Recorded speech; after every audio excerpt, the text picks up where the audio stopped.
Hi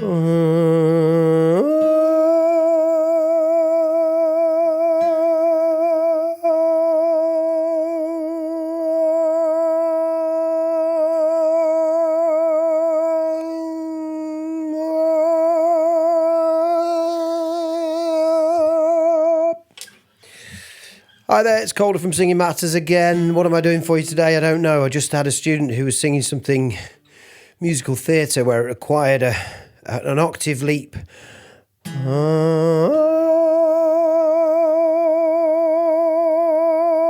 With a nice round kind of musical theatre, leaning on kind of classical sort of sound. So it's a really nice exercise to actually do it, around the song. And I thought I'd do a little bit of that to show you that I don't only sound like I'm singing through a sandpaper and a cheese grater at once.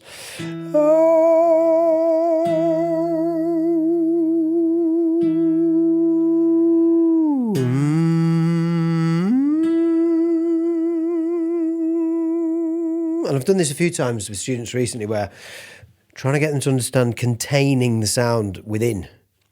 You're not trying to throw it across the room. You're trying to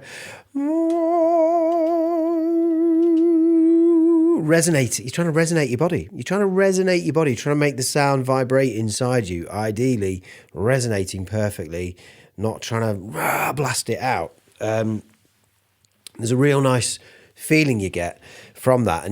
But you have to make sure that your breathing's got to be right. Your breathing's got to be right first. I don't know what it looked like. Your breathing's got to be right to control that. You've got to understand if you're pushing air out.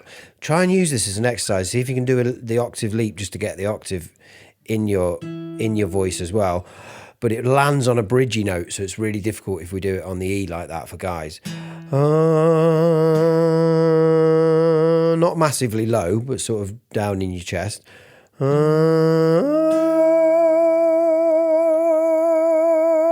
I'm creating shape in there to help it resonate and to just let it sit and live in your face and resonate inside your body. Almost holding it back to nothing, making a really small, quiet sound, stripping it back to nothing, making sure there's nothing going at it. Just find a really nice open sound.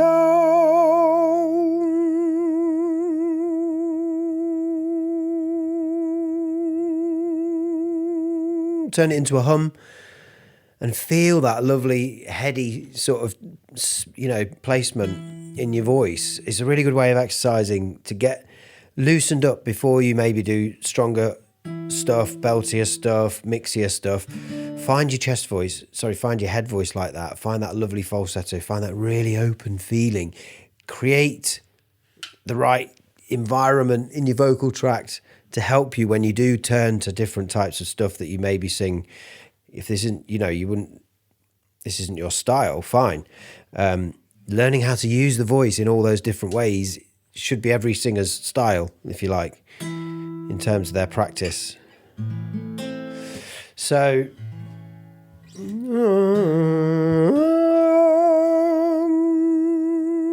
and you're looking for the larynx pulling up as well.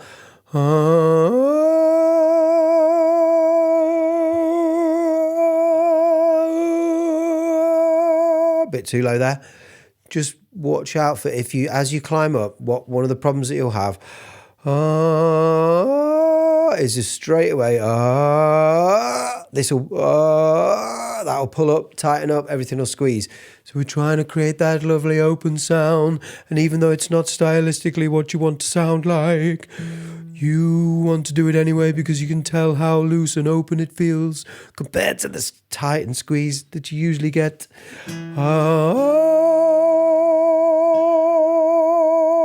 For the sake of seeing if you can make your voice feel that open, why don't you try doing it?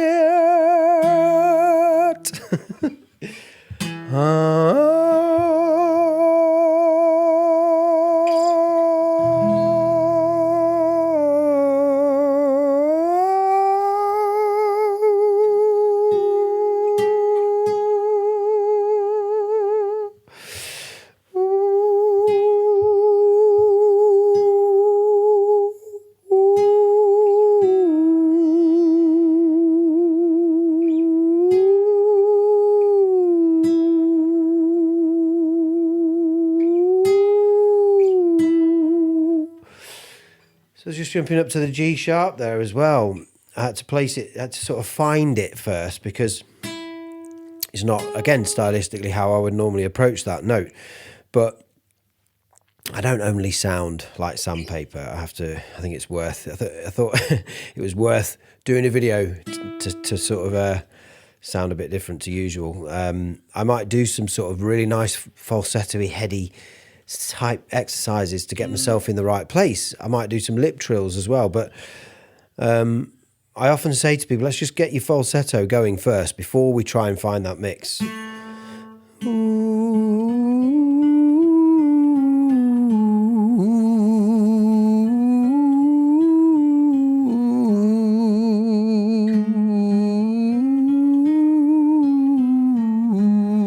So these can be a really nice way to warm up in a way that opens your whole voice out. A nice ooh, wow.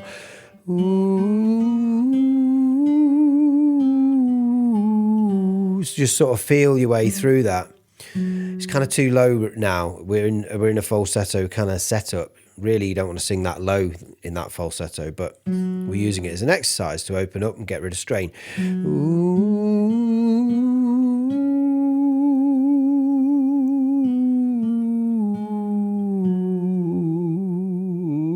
So it wants to settle back into its chest voice, but I was kind of asking it to stay in a falsetto.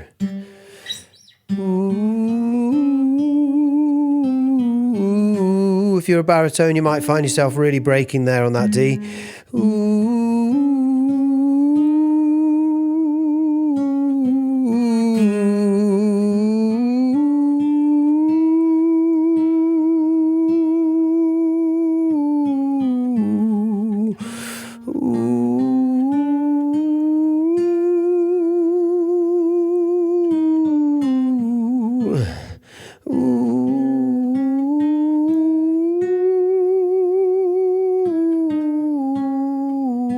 You see how I'm sort of thinking about how to find that note as I've gone up through the bridge a little bit there. The F and the F sharp felt a bit awkward, and it's a case of checking for whether this is pulling upwards and you're getting that squeeze, removing the resonance space just a bit further up into here, and just kind of making those adjustments. The muscles need to start letting go now. The chest voice muscles need to let go even more. Every time you raise up even just a semitone, there's an adjustment.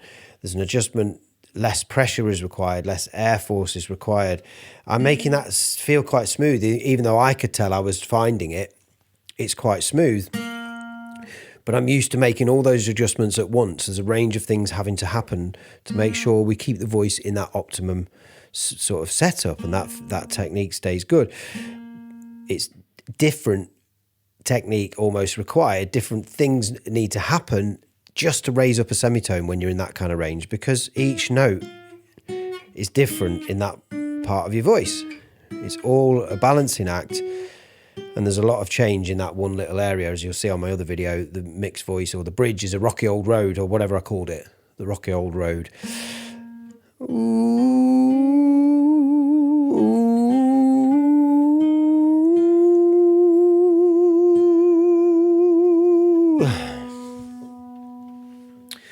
Ooh, really small, light sound. Ooh,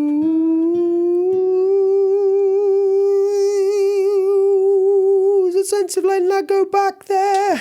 Ooh,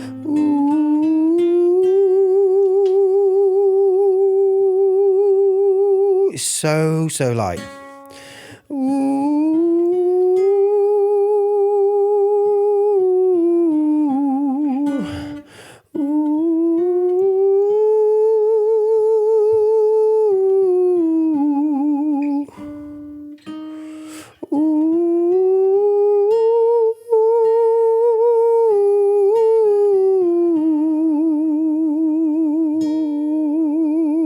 B flat. Ooh,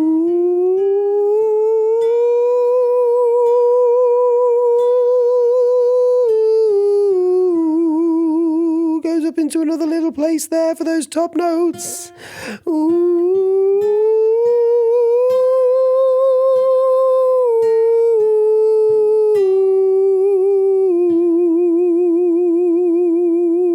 Ooh. So maybe follow this along, play around with it, see if you can get that kind of sound out of your voice. It might be a bit different to what you're used to. And it can do wonders to understand how to manipulate the vocal tract, get your larynx to lower down, get rid of some of this tension, the pulling upwards, the squeezing, the wrong muscles getting in the way, all that yawny, open, operatic kind of, I use that loosely, singing there. It might be so different to what you experience. So try and see if you can get that quality out of your voice. And of course, the breath control allowing you to just hold that note, resonate it with inwards and just hold it back, just kind of contain it within the body and let the voice resonate by not blasting air through, just letting the right amount of air out of the cords. And it's the cords who decide the amount of air, letting it ring in the body and resonate in your head. And just trying to keep that open space, trying to find that open shape. Ooh, it goes back and further up, goes back as you go higher. Ooh, you got this sense of it trying to travel. You can feel it. You're trying to keep the shape open in the right place, moving up into this head voice, right into the head in those top notes there. So that might make your voice feel different. I feel better for doing it, I must admit. I've not sung much today. I've sung through a couple of little bits of songs of mine earlier. Had a student, and then I've just done all this round, open sort of singing. It actually feels quite nice to have warmed up my voice that way today. So I recommend this as a warm-up, especially if you have tension and stuff. Obviously, we can do things like lip trills as well. They're even gentler on the tension, but ultimately you need to be able to train your voice to handle normal singing without those problems occurring with the tension and everything squeezing, the larynx pulling up in the throat, and the ooh vowel is going to help you do that nicely. We're not trying to find a strong sound. We're trying to, again, contain the sound and make an open shape, get things out of the way and try to get some of those muscles to stop getting involved. Get a nice raised soft palate and really explore that resonance in the head and in the back of the nasal cavity, and trying to find that placement where you follow the voice where it kind of wants to lead you. And if you're leading it, if it's leading you somewhere and you're fighting against it, you will feel it. The crucial thing is recognizing when something's fighting against where it wants to go or fighting against it working really optimally and naturally. So it's hard to notice that yourself. It really is. It's better when someone points it out for you. But as soon as you feel it's subtle because you're used to it and it doesn't feel like that big a deal, but it's a massive deal for the voice. So as you feel that tightening, you've got to work out how to get the yawn back. Oh, as well as creating that shape up here, we're also lowering the larynx here. So you're kind of creating this, instead of it being squeezed, you're kind of creating a bigger shape. The low larynx is my thumb, and the resonance up here is the top part. Ooh,